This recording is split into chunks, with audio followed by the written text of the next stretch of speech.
Dia memberikan tepat pada waktunya saudara. Tadi pagi saya bersaksi bersyukur kepada Tuhan buat setiap pimpinan Tuhan selama 2 minggu perjalanan kami menelusuri napaktilas perjalanan Rasul Paulus. Mission trip yang pertama Paulus dan mission trip yang kedua dan ketiga. Dan mengalami mujizat setiap hari saudara. Mengalami mujizat setiap hari. Saya bersaksi tadi pagi. Waktu saya sampai di Turki, di Bogor saya sudah mempersiapkan diri. Saya nggak akan jajan di Turki karena saya mau naik balon udara. Jadi saya dikasih tahu, oke, biarpun pendeta harus bayar 200 US. Oke Tuhan, saya sudah siapkan uangnya untuk naik balon udara untuk sebuah pengalaman dan pengetahuan. Akhirnya saya naik balon udara saudara. 2 hari setelah naik balon udara, tiba-tiba ada peserta yang datang sama saya. Terus dia bilang begini, Bu, Tuhan bicara waktu saya berdoa. Saya pikir ada teguran, ada apa gitu saudara ya. Ibu harus terima, oke saya terima. Tuhan suruh saya kasih 200 US sama ibu. Dia nggak tahu saya bayar balon udara saudara. Akhirnya uang balon udara itu, I rode balon air for free. That is God. Oke. Second things yang saya saksikan tadi pagi. Saya mempersiapkan tips untuk tour leader kami Pak Stanley. Dan harusnya $42 karena 14 hari kali $3 per hari. Ya sekalipun pembimbing rohani tapi saya belajar untuk menabur ya. Jadi saya sudah mempersiapkan 50 US karena saya nggak punya uang kecil jadi saya upgrade jadi 50. Pagi di lobi hotel saya berikan itu, Pak ini ada titipan. Bapak itu bilang, dari siapa Bu? Dari pendeta Yohana, saya bilang gitu. Jadi saya kasih, wah Ibu jangan, enggak apa-apa terima saja Pak. Karena ini benih yang saya percaya ya. Begitu 10 menit, 15 menit kemudian saya masuk ke bus. Tiba-tiba ada seorang ibu kasih amplop sama saya. Isinya 75 US saudara. Jadi saya kasih 50, saya dikasih 75. Enak gak kira-kira? Nah makanya saudara, jangan didiskon per puluhan. Di upgrade, oke? Saudara kalau hitung per puluhan ada 5.000 bahkan jangan yang 5.000, 10.000 naikin. Apalagi 500 perak, jangan ini 500 perak gak apa-apa didiskon. Jangan saudara ya. Kalau kita berani memberi, kalau kita berani berinisiatif untuk Tuhan saya mau maju seperti Abraham, maka Tuhan akan sediakan dombanya. Akhirnya Ishak nggak jadi diperkorbankan. Kenapa? Sudah ada domba yang Tuhan sediakan. Nah menghadapi ulang tahun gereja, kita akan mempersiapkan diri untuk seed on faith. Yes, saya percaya Tuhan sudah memberkati kita untuk seed on faith. Saya bersyukur karena Tuhan menolong saya untuk memenuhi janji iman sepanjang tahun kemarin. Dan saya bergairah untuk janji iman yang akan datang. Tuhan pasti akan cukupkan kita. Amin. Siapa yang berani dikatakan yes Tuhan, saya berani untuk bisa memberikan yang terbaik pada Tuhan karena Dia akan mencukupkan apa yang kita butuhkan. Amin saudara, banyak kesaksian. Nah pagi hari ini kalau dilanjutkan dengan kesaksian 2 minggu terlalu panjang. Jadi harus ada firman Tuhannya. Energi pagi hari ini masih berjalan dalam tema 1 bulan. Saya sudah dengar khotbah, bagian dari khotbah Pastor Arif minggu lalu melalui MP3 yang di-download. Terima kasih buat bagian media yang sangat luar biasa. Walaupun ada di negeri yang jauh ya, tapi saya bisa mengakses. Dan terima kasih buat teman saya juga yang sudah mendownload. Sehingga kemarin saya bisa dengar juga di mobil saudara. Supaya saya bisa merefresh kembali apa yang Pastor Arif sudah sampaikan minggu lalu. Dan masih berhubungan dengan apa tema sepanjang bulan yang kita sudah triwulan yang kemarin itu. Living and leading with hands, bekerja dengan tangan, memimpin dengan tangan. Dan kalau Bapak Ibu Saudara ingat, minggu pertama dari bulan kemarin kita sudah membahas tentang life is an assignment. Dan Pastor Arif sudah membahas tentang saya dan Roh Kudus dan saya minggu kemarin. Nah, Bapak Ibu Saudara, life is an assignment. Ada panggilan Tuhan bagi setiap diri kita. Kalau kita lihat dari kebenaran firman Tuhan, ada panggilan Tuhan dalam setiap nama-nama yang tercatat di dalam Alkitab. Ada panggilan Tuhan untuk Adam mengusahakan taman. Ada panggilan Tuhan untuk Musa memimpin orang Israel keluar dari Mesir. Dia yang berhadapan dengan Firaun.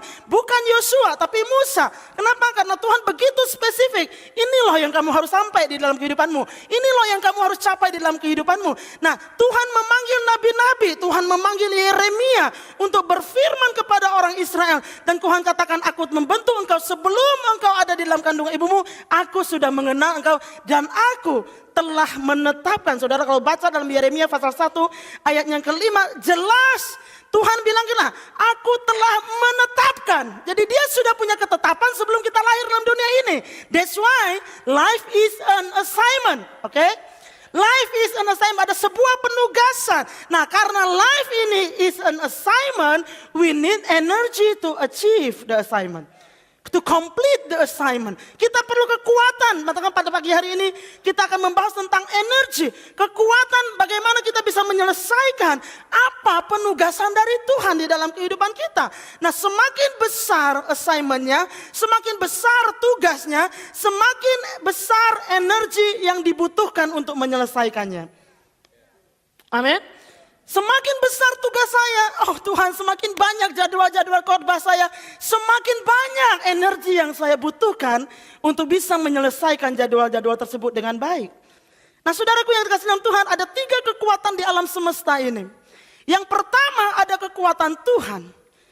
Allah yang menciptakan langit dan bumi, kekuatannya begitu dahsyat, begitu besar. Yang kedua, Tuhan memberikan kekuatan juga kepada manusia. Saudara bisa makan, saudara bisa minum. Tuhan mengaruniakan kemampuan di dalam diri manusia. Yang ketiga, kekuatan lain yaitu bukan Tuhan dan bukan manusia. Lain-lain kalau kita perhatikan di alam semesta ini ada yang disebut dengan kekuatan gaib. Ada yang disebut dengan kekuatan alam, bencana bumi dan lain sebagainya. Kekuatan di luar Tuhan dan manusia. Nah, perhatikan Bapak Ibu Saudara. Nah, manusia bisa dipengaruhi oleh kuasa Tuhan atau dipengaruhi oleh kuasa yang lain. Nah, ini masalahnya saudara. Jadi kalau Bapak Saudara perhatikan di dalam kehidupan kita, kalau kita melakukan sesuatu, kalau kita melakukan sesuatu dengan kekuatan kita, manusiawi kita, maka yang kita hasilkan adalah ordinary atau natural atau hal yang biasa karena itu dengan kekuatan kita. Tapi manusia bisa menghasilkan extraordinary ketika dia melibatkan 2 kekuatan yang lain. Antara kekuatan Tuhan atau kekuatan yang lain. Dan otomatis kekuatan yang dari Tuhan, kuasa dari Tuhan itu adalah Roh Kudus dalam kehidupan kita. Yang kalau di baterai saudara itu plus. Yang positif, yang baik, itu kekuatan dari Tuhan. Bisa nggak manusia menjadi extraordinary dengan kekuatan yang lain? Bisa, tapi itu menghancurkan. Nah, mari kita lihat saudara. Roh Kudus, Yesus harus pergi katakan supaya penolong yang lain itu datang kepada kita. Nah, kalau saudara perhatikan Roh Kudus atau energi atau kekuatan positif yang dari Tuhan yang merupakan pribadi ketiga dari Tritunggal ya. Pekerjaannya adalah memanifestasikan hadirat Allah yang aktif dalam dunia dan secara khususnya dalam gereja. Ada di dalam dunia dan secara khusus ada di dalam gereja. Nah, kalau saudara perhatikan pekerjaan Roh Kudus dalam perjanjian lama atau masa-masa penciptaan, Roh Kudus menopang apa yang Tuhan ciptakan. Kejadian 1 ayatnya yang kedua berkata begini, bumi belum berbentuk dan kosong. Gelap gulita menutupi samudra raya dan Roh Allah sudah ada pada waktu itu. Roh Allah melayang-layang di atas permukaan air. Roh Allah yang menjaga supaya yang satu dan yang lain tidak tabrakan. Roh Allah yang menopang supaya kehidupan di bumi bisa terus berputar. Roh Allah yang menopang segala ciptaan Tuhan.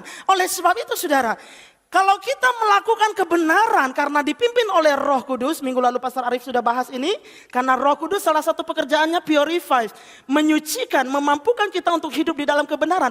Barang siapa yang melakukan kebenaran di dunia kita masing-masing, Roh Kudus yang menopang kehidupan kita. Oleh sebab itu, kalau kita ada di jalur yang benar, kita gak perlu takut. Kalau saya jujur-jujur, ntar saya nggak diangkat. Kata siapa? Itu kebohongan iblis yang paling besar. Firman Allah mengatakan Roh Allah yang menopang. Dan jangan lupa Tuhan bilang begini, barang siapa yang sudah ditutup pintunya oleh Tuhan nggak mungkin bisa terbuka. Artinya kalau Tuhan sudah angkat nggak ada yang bisa jatuhkan. Jadi kalau kita berani bayar harga untuk hidup dalam sebuah kebenaran, Dia yang akan menopang. Engkau berani benar dalam keluargamu, Roh Kudus yang akan menopang. Siapa yang bisa lawan Roh Kudus? Nggak ada, saudara. Jangan kita dibohongi oleh roh jahat. Jangan kita dibohongi oleh nilai-nilai di dalam dunia ini. Hari gini kamu masih jujur, nggak mungkin berhasil, kata siapa? Karena Roh Allah akan menopang apa yang saudara lakukan dan saya lakukan.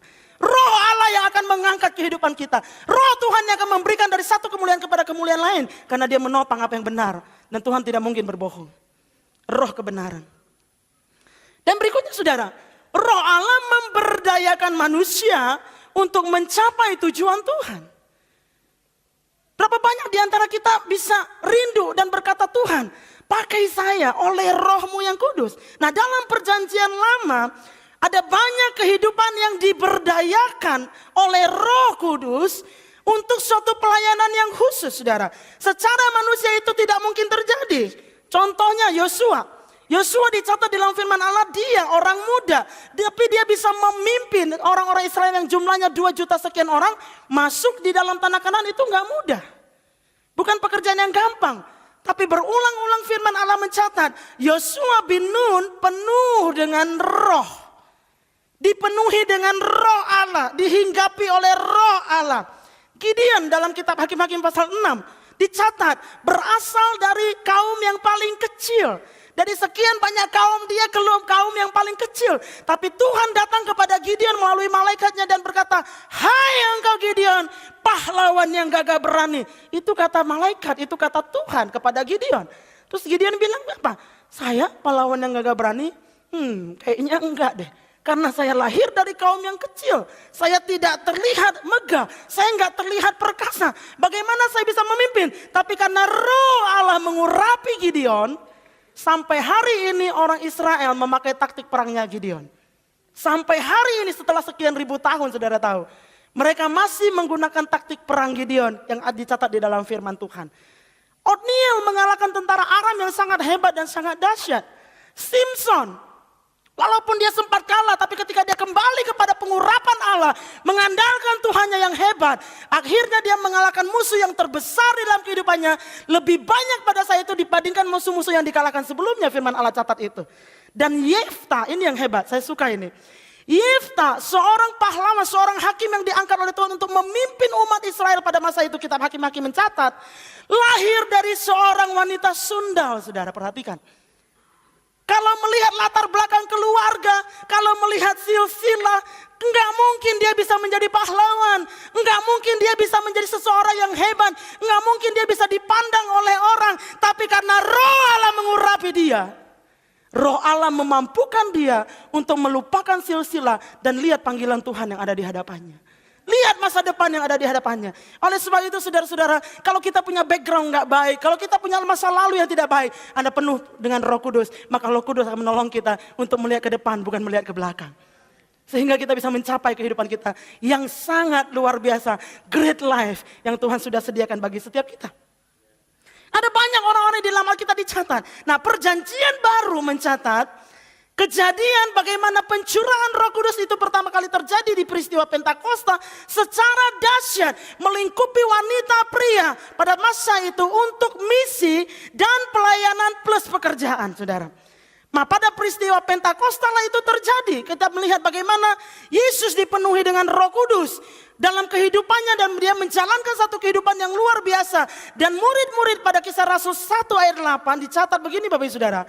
Tetapi kamu akan menerima kuasa kalau Roh Kudus turun ke atas kamu dan kamu akan menjadi saksiku di Yerusalem, di seluruh Yudea dan Samaria dan sampai ke ujung bumi. Saudara perhatikan, ini ada lingkaran yang paling kecil, yaitu Yerusalem, bicara tentang lingkungan yang paling kecil di mana kita berada. Bisa itu keluarga, bisa itu ruang lingkup pekerjaan kita yang sedikit. Itu juga bicara tentang dampak terhadap kota. Kalau Roh Kudus turun ke atas kamu, kalau Roh Kudus menguasai seluruh kehidupan kita, maka Dia akan menjadikan kita saksi-saksi Allah yang luar biasa melalui perkataan pemberitaan Injil Kerajaan Allah dan melalui pelayanan dan pekerjaan yang kita lakukan.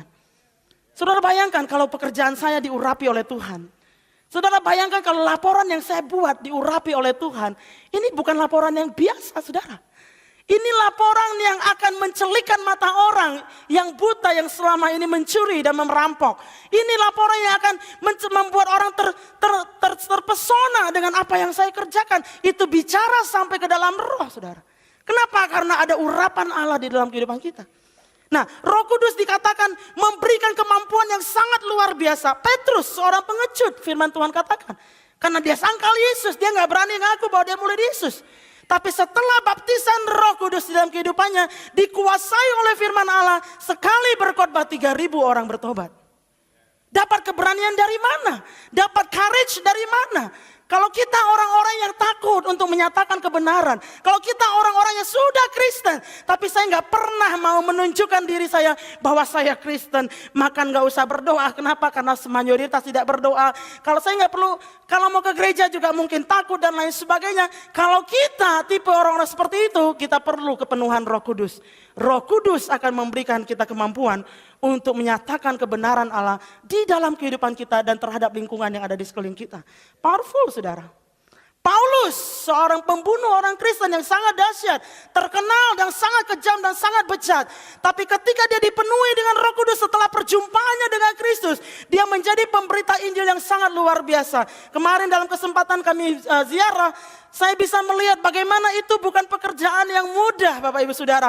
Ada di tengah-tengah orang-orang yang menyembah paganisme yang begitu kuat, penyembah berhala yang percaya, yang berbicara kepada para filsuf. Itu bukan hal yang mudah. Tapi dari mana dia dapat kekuatan? Dari mana dia dapat hikmat? Roh Allah mengurapi dia. Roh Allah bersama-sama dengan dia. Dia akan membuat kita menjadi sesuatu yang luar biasa.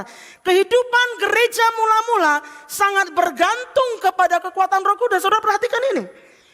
Gereja mula-mula abad pertama, ketika Yesus naik ke surga, mereka mengoperasikan seluruh karunia rohani yang ada dalam kehidupan mereka. Mereka mengoperasikan karunia untuk memanifestasikan kesembuhan. Semua orang melakukan itu.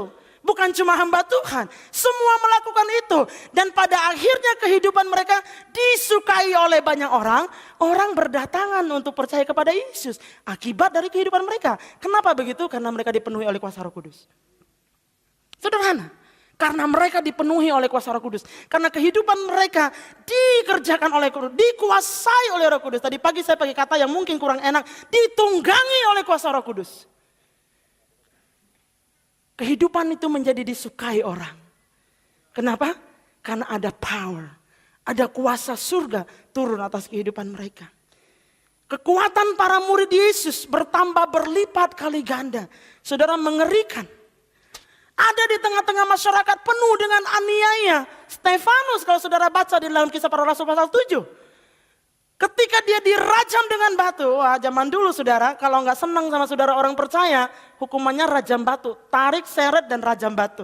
Yason yang pernah menyembunyikan Paulus dan Silas diseret ke tempat umum saudara. Cuman begitu doang, gara-gara menginapkan Paulus di rumahnya. Stefanus ketika dia dirajam dengan batu, yang dia rasa bukan batu di badannya, tapi dia lihat sorga. Dan Yesus dan kitab suci mencatat dalam keadaan itu dia dalam kepenuhan Roh Kudus. Nah saudara bayangkan kalau kita penuh dengan kuasa Roh Kudus. Kalau hidup kita dikuasai oleh Roh Kudus. Maka penderitaan bukanlah penderitaan. Kalau menderita karena kebenaran itu adalah suatu kesukaan. Tidak melihat itu sebagai sesuatu penderitaan yang sangat buruk. Mati deh gue, mati deh gue, mati deh gue. Enggak saudara. Tapi saudara akan berkata terima kasih Tuhan. Karena aku boleh menderita akibat dari Injil kebenaran Allah. Itu yang terjadi di gereja mula-mula, saudara. Nah itu yang terjadi di gereja mula. Di tengah-tengah kekerasan, di tengah-tengah budaya, di tengah-tengah atmosfer yang menolak iman kepada Yesus Kristus. Mereka bisa berdiri tegak dan berkata, Yesus Tuhan, Yesus Raja di atas segala raja. Tadi pagi saya ceritakan ada gereja Polikarpus di Smyrna.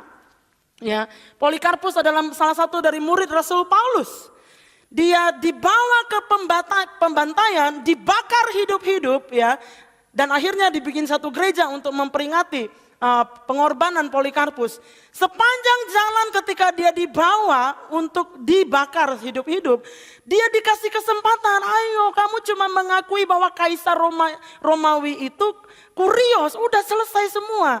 Gampang banget, kamu cuma bilang dia itu Tuhan, sudah selesai. Jangan ngotot bilang Yesus itu Tuhan, maka kamu bisa menyelamatkan nyawamu. Apa yang dikatakan Polikarpus? Enggak. Yesus tetap Tuhan. Dulu, sekarang, dan selama-lamanya. Dari mana keberanian itu? Roh Kudus yang memenuhi kehidupannya. Nah saudara, 1 Korintus pasalnya 12, ayat 11 dan 12. Energio. Kata ini hebat sekali.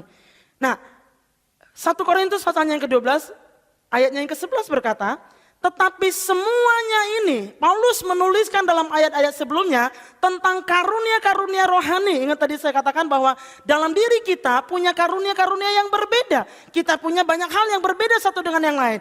Paulus bilang begini, tetapi semuanya itu ini dikerjakan energio oleh roh pneuma, Roh Kudus, yang satu dan yang sama, yang memberikan karunia kepada tiap-tiap orang secara khusus seperti yang dikehendakinya. Karena sama seperti tubuh itu satu dan anggota-anggotanya banyak, dan segala anggota itu sekalipun banyak merupakan satu tubuh, demikian pula Kristus. Nah, dari dua ayat ini ada beberapa kebenaran yang sangat penting sekali Bapak Saudara. Kebenaran yang salah satunya adalah begini, bahwa semua orang punya kemampuan, semua orang punya karunia, tetapi orang yang dipenuhi oleh kuasa Roh Kudus itu karunianya digerakkan oleh Roh. Roh Kudus yang menggerakkan, yang menimbulkan keinginan-keinginan di dalam diri kita sehingga karunia itu bisa beroperasi, karunia itu bisa dinyatakan, karunia itu bisa berkembang dan memberkati orang lain. Nah, saudara perhatikan. Nah, karunia tersebut jika dioperasikan oleh Roh, kalau kita penuh dengan Roh, Roh mengoperasikan karunia kita, akibatnya adalah kehidupan kita akan dibangun. Tapi bukan cuma kehidupan kita dibangun, hubungan kita dengan Tuhan akan semakin hebat. Dan orang-orang di sekitar kita juga akan dibangun. Dan pada akhirnya kerajaan Allah diperluas. Nah, saudara perhatikan, apa bedanya dengan orang-orang yang punya karunia tapi tidak punya Roh Kudus? Bedanya adalah kalau dia punya karunia, dia bisa mengoperasikan karunianya, apalagi melibatkan roh yang lain, tapi ujungnya kebinasaan. Itu bedanya. Tapi kalau kita punya karunia, digerakkan oleh Roh Kudus, kita mengandalkan kuasa Roh Kudus untuk mengoperasikan karunia-karunia kita, kemampuan-kemampuan kita, pada akhirnya hidup kita akan dibangun. Itu yang pertama. Yang kedua, hubungan kita dengan Tuhan akan semakin dekat. Kenapa? Karena yang mengoperasikan itu Roh Allah, bukan kemampuan kita tok. Dan yang ketiga, orang-orang di sekitar kita akan dibangun akibat karunia itu. Dan yang terakhir adalah kerajaan Allah akan semakin diperluas. Kemarin saya mendengar ada satu ibu yang bercerita bagaimana dia datang ke orang pintar katanya. Dan orang pintar ini saudara tahu dia bisa lihat jin, dia bisa lihat setan dan lain sebagainya. Ketika dia usir satu setan dari tubuh pasiennya, satu setan itu bisa 1, sekian juta.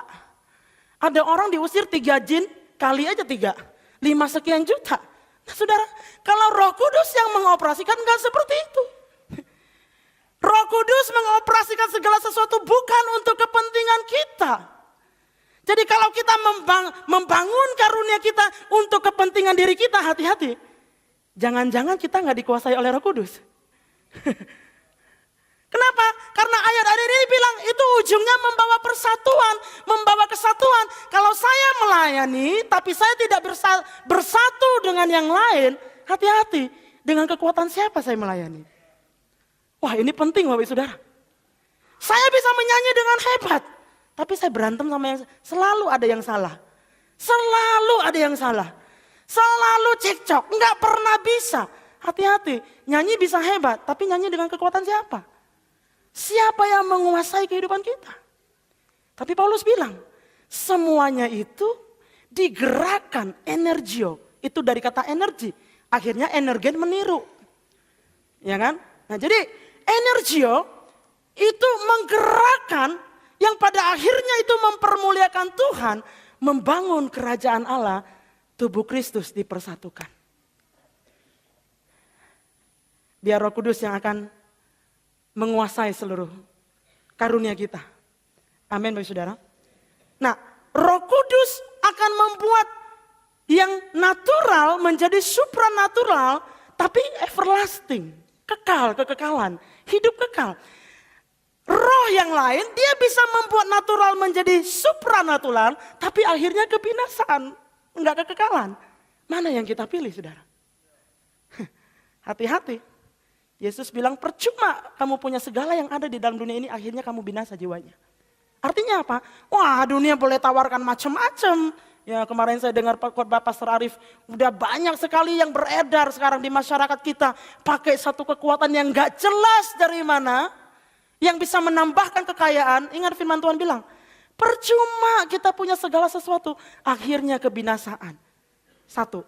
Yang kedua, ngapain cari yang lain sementara yang terbesar sudah disediakan untuk kita. Roh Kudus, dia sanggup membuat yang natural menjadi supranatural, ordinary menjadi extraordinary, yet masuk pada kekekalan. Nah dari ayat ini juga, 2 ayat tadi Korintus tadi, firman Allah mencatat begini saudara. Jika penuh dengan Roh Kudus, ya kita nggak mungkin diem. Kalau saya penuh dengan Roh Kudus, saya tahu ada karunia di dalam diri saya nggak mungkin diem. Kenapa? Karena Roh Kudus yang dicatat dalam Kisah Rasul 1 ayat 8 tadi itu adalah dunamis. Nah kalau mobil saudara nggak ada dinamo gimana? Kalau genset saudara nggak ada dinamo gimana? Tidak ada yang menggerakkan. Jadi Roh Kudus yang akan menggerakkan kita. Bahwa, kamu punya sesuatu. Ayo berkontribusi. Ayo lakukan. Kita nggak mungkin bisa diam. Karena roh yang besar itu ada dalam diri kita. Dia akan menggerakkan kita untuk melakukan sesuatu sesuai dengan karunia kita. Jadi kalau ada di antara orang-orang percaya yang ngerti punya sesuatu. Tapi hanya berpangku tangan dan mulai mengkritik. Wah Bu Femi mimpinnya salah tadi. Wah Pak Femi nyanyinya nggak benar tadi. Tapi nggak melakukan apa-apa, minta supaya saudara dipenuhi Roh Kudus. Karena waktu kita penuh dengan Roh Kudus, I will not be silent. I will do something. Saya nggak mungkin bisa diam Tuhan. Saya mau buat dengan kehadiran saya kur bisa lebih baik lagi. Dengan kehadiran saya pemusik bisa lebih baik lagi. Saya mau tebarkan yang positif sehingga itu menjadi lebih baik lagi dan lebih baik lagi bagi kemuliaan, hormat dan nama Tuhan. Nah, apa kunci dipenuhi atau dipimpin atau dikuasai oleh Allah Roh Kudus? Tertanam di dalam dia. Nah saudara, waktu Yesus bicara dengan wanita Samaria yang ada di sumur, Yesus bilang begini, barang siapa minum air daripadaku, airnya itu akan menjadi sumber mata air di dalam diri dia. Artinya apa? Saudara, kita nggak mungkin mau energionya Tuhan, tapi kita nggak terima Tuhan dalam hidup kita. Ada orang banyak tahu, kekristenan punya kuasa yang sangat dahsyat. Dukun-dukun juga tahu, saudara. Tapi sebelum Yesus menjadi Tuhan dan Juru Selamat, air yang diminum itu tidak pernah jadi sumber mata air di dalam kehidupannya. Artinya apa? Kalau kita mau mengalami kuasa Roh Kudus, kalau kita mau dipenuhi dengan kuasa Roh Kudus, terima Yesus dalam kehidupan kita. Karena dialah yang mengaruniakan kuasa itu kepada kita. Nah, terlepas dari Roh Kudus adalah energi yang sangat luar biasa. Terlepas dari Roh Kudus adalah kekuatan yang sangat powerful, yang sangat luar biasa. Dia adalah satu pribadi. Kalau dia adalah satu pribadi, maka saya bisa bangun hubungan dengan dia. Karena dia sebuah pribadi. Saya nggak bisa bangun hubungan dengan mimbar ini, karena ini bukan pribadi, ini barang mati. Tapi saya bisa bangun hubungan dengan Roh Kudus supaya kehidupan saya selalu terkoneksi dengan Roh Kudus, supaya kehidupan saya dipimpin oleh Roh Kudus, supaya setiap tindakan saya dikuasai oleh Roh Kudus. Saya mau bangun hubungan. Artinya apa? Dia mengerti apa yang kita katakan. Dia bisa diajak bicara, dia bisa menjawab kita, dia bisa taruh sesuatu di dalam hati kita sesuai dengan kebenaran firman. Bangun kehidupannya. Nah, masalahnya saudara, kita nggak punya waktu. Terbaliknya adalah semakin banyak kita dikasih assignment, semakin besar kepercayaan kita kasih, kita kekurangan waktu dan akhirnya kita berkata, nggak sempet. Nggak sempet baca firman, nggak sempet berdoa, udah nggak sempet lagi minta pertolongan Tuhan dalam setiap apa yang saya kerjakan. Saudara hati-hati, kita bisa melakukan sesuatu dengan kekuatan kita. Bisa, kemampuan kita bisa meningkat. Tapi kalau itu tidak diurapi oleh Allah, tidak akan terjadi everlasting. Saudara bisa berjaya, tapi hanya dalam hitungan waktu. Buat apa? Nah, Tuhan menawarkan pada pagi hari ini. Apabila engkau penuh dengan Roh Kudus, engkau akan melakukan sesuatu dari yang biasa menjadi luar biasa dan everlasting. Masuk kepada kekekalan. Mari belajar untuk mengandalkan kuasa Roh Kudus. Wow, saya merasakan itu di dalam kehidupan. Semakin banyak undangan khotbah, semakin banyak panggilan sana dan sini saudara. Oh Tuhan, saya semakin harus bergantung kepada Engkau. Ini peringatan saudara. Mengerikan. Karena Tuhan membuat sebuah peringatan kepada gereja yang ada di Laodikia. Laodikia ada di Efesus. Laodikia ada di Turki dan kemarin kami berkunjung ke Laodikia. Nah saudara lihat ini. Laodikia sebuah kota yang sangat hebat pada abad pertama. Sebuah kota yang sangat luar biasa megah dengan semua kemegahan yang ada di dalamnya. Tapi dari 7 gereja yang disurati oleh Tuhan melalui Yohanes di Pulau Patmos, hanya 1 gereja yang tidak dipuji oleh Tuhan sama sekali, yaitu Laodikia. Oh, ini penting saudara. Karena akhir zaman kita ada di tengah-tengah suasana seperti Laodikia. Tuhan mencela Laodikia sedemikian rupa. Tuhan bahkan mengerikan, dikatakan di dalam, mari kita buka di dalam Wahyu pasalnya yang ke-3. Ayatnya yang ke-14 berkata, dan tuliskanlah kepada malaikat jemaat di Laodikia, inilah firman dari Amin, saksi yang setia dan benar, permulaan dari ciptaan Allah. Aku tahu segala pekerjaanmu, engkau tidak dingin dan tidak panas. Alangkah baiknya jika engkau dingin atau panas. Jadi karena engkau suam-suam kuku dan tidak dingin atau panas, aku akan menurut saudara, muntahan itu, sorry to say, itu sesuatu yang membanggakan atau menjijikkan. Sesuatu yang mulia atau sesuatu yang sangat hina.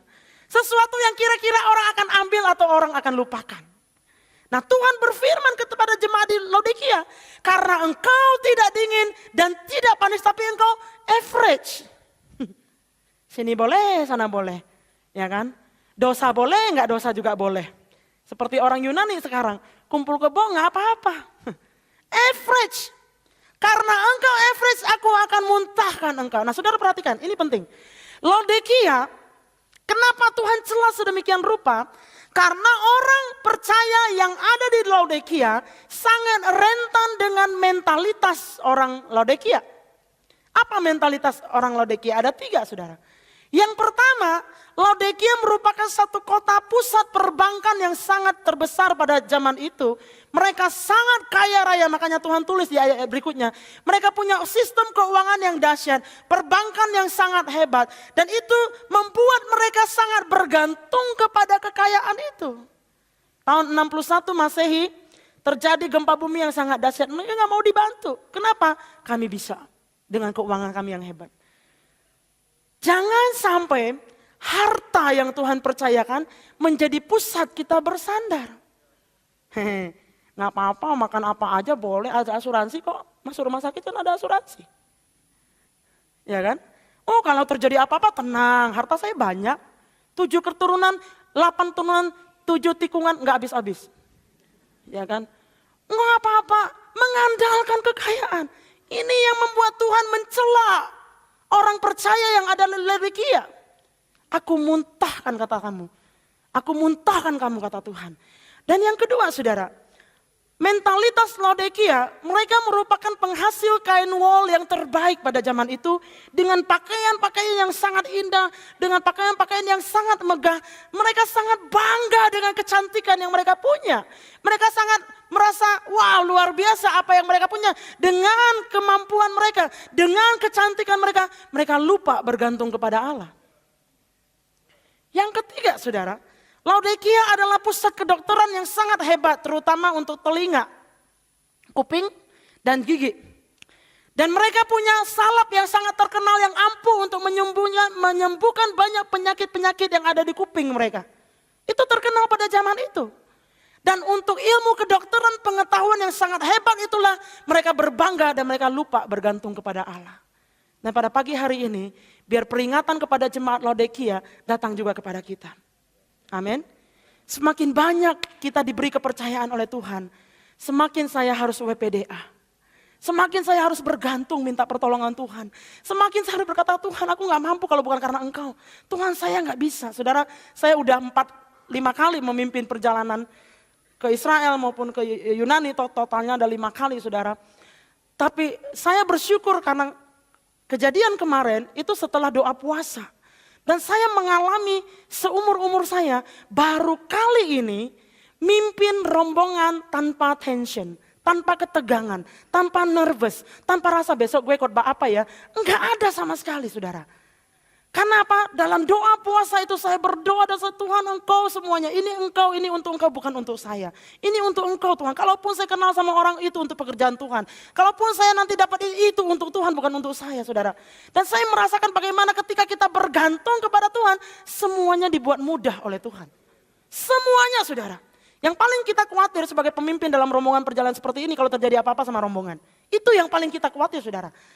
Hari pertama nggak terjadi apa-apa, sampai hari ke-12 nggak terjadi apa-apa saudara. Tapi hari waktu kita mau check out dari Istanbul, tiba-tiba ada seorang peserta bilang begini, Bu, jam tangan saya hilang. Jam tangan saya hilang Bu, saya ingat banget saya taruh di gelas di hotel, saya taruh di situ. Tapi waktu saya packing tadi pagi, saya mau keluar dari hotel, nggak ada. Dan kita sudah keluar dari hotel saudara. Saya cuma bilang begini, Ibu, kalau Tuhan tidak izinkan, jam tangan itu akan kembali, nggak tahu caranya gimana. Kalau Tuhan tidak izinkan. Tapi kalau Tuhan izinkan jam tangan itu hilang, dia akan kasih yang lebih bagus lagi. Itu prinsip saya soalnya, saya share sama dia supaya dia tenang. Saudara bayangkan setiap hari kita harus menghadapi peserta yang kita nggak kenal dari berbagai macam gereja. Ada GPM, ada gereja Karo, ada gereja HKBP dan lain sebagainya. Tapi Tuhan sumber energi. Tuhan sumber kreativitas. Setiap pagi dia katakan, oh Tuhan saudara luar biasa hari ini Tuhan akan melakukan perkara yang luar biasa. Setiap hari saudara. Dan akhirnya saya berdoa untuk ibu ini, dia nangis dan kita kebaktian singkat dalam bus. Kemarin saya dapat BBM. Ibu Yohana terima kasih untuk doanya, jam saya sudah ketemu. Loh, ada di mana Bu? Ada di saku jaket saya yang ketemu tukang laundry di Jakarta. La ilah. Jadi saya nggak tahu apa dia lupa naro ya. Atau Tuhan bawa tuh jam tangan ke Jakarta. Tiba-tiba ada di saku jaketnya. Wow, saya sangat suka cita karena Tuhan melindungi seluruh perjalanan dan menolong. Tidak ada satupun yang dalam keadaan bahaya. Saudara, berapa banyak yang mau tergantung kepada Roh Kudus pada pagi hari ini? Berapa banyak yang mau berkata Tuhan terima kasih untuk pekerjaan, terima kasih buat assignment, terima kasih buat tugas ini, tugas itu, terima kasih Tuhan. Tapi aku mau terus bergantung kepada Engkau. Dan aku mau sediakan waktu untuk Engkau.